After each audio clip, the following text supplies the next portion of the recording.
Joining us now is Schaeffer. He grew up in the religious far right. He's the author of Crazy for God, How I Grew Up as One of the Elect, helped found the religious right, and lived to take all or almost all of it back. Mr. Schaeffer, thank you so much for coming back on the show tonight.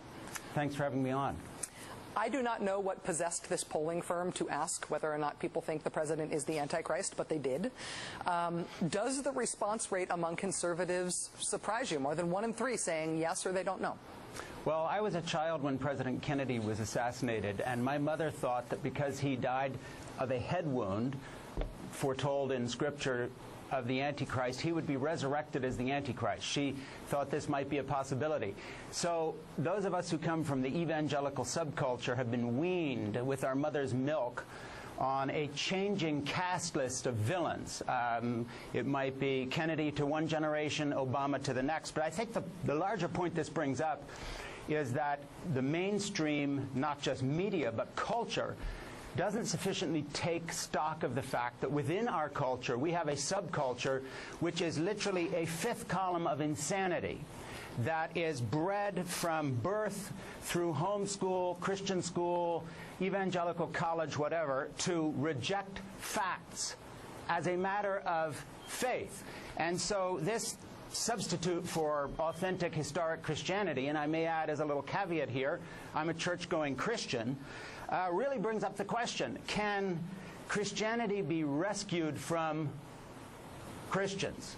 And that's an open question. And when you see a bunch of people going around thinking that our president is the Antichrist, you have to draw one of two conclusions. Either these are racists looking for any excuse to level the next accusation, or they're beyond crazy. And I think beyond crazy is a better explanation. And that evangelical subculture has rotted the brain of the United States of America.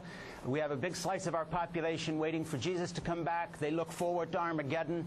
Good news is bad news to them. When we talk about the Left Behind series of books that I talk about in my book, Crazy for God, what we're really talking about is a group of people who are resentful because they know they've been left behind by modernity, by science, by education, by art, by literature. The rest of us are getting on with our lives. These people are standing on a hilltop waiting for the end. And this is a dangerous group of people to have as neighbors, and they're our national neighbors. And this is the source of all these insanities that we see leveled at the president. One way or another, they go back to this little evangelical subculture. It's a disaster. It is one thing, though, to think about these as almost cultish views, to think about these as views that are on the fringes of beyond the edge of mainstream Christianity. It's another thing to look at the numbers. I mean, in this same poll, the numbers are also really high on the question of whether or not the president was born in the United States. 61% of McCain voters in New Jersey expressing doubt that Obama is American, saying he definitely wasn't born in the U.S. or they're not sure. The birther thing has been disproven. The Antichrist thing it's a whole other kettle of fish. But how do you work to move people off of that position? It doesn't seem like facts are relevant in trying to move people away from these beliefs. You don't work to move them off this position. You move past them. Look, a village cannot reorganize village life to suit the village idiot. It's as simple as that. And we have to understand, we have a village idiot in this country. It's called fundamentalist Christianity. And until we move past these people, and let me add, as a former lifelong Republican, until the Republican leadership has the guts to stand up and say it would be better not to have a Republican Party than have a party that caters to the village idiot, there's going to be no end in sight.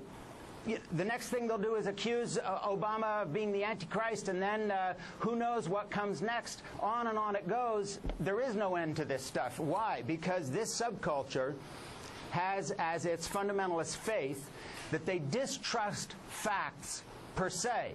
They believe in a young Earth, 6,000 years old, with dinosaurs cavorting with human beings. They think that whether it's economic news or news from the Middle East, it all has to do with the end of time and Christ's return.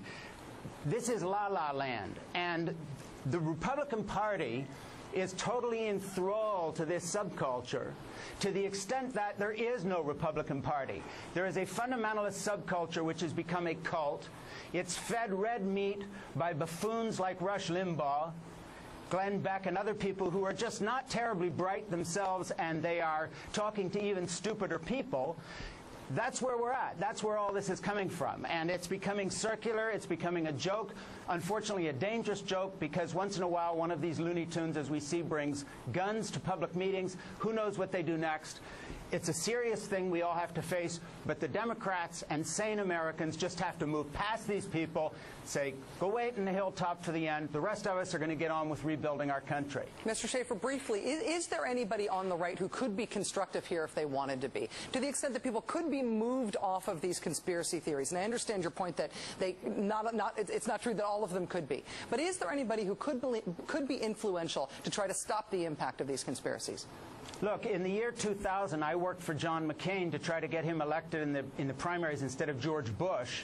But John McCain sold out by nominating Sarah Palin, who comes directly from the heart of this movement and carries with her all that baggage. So he sold out.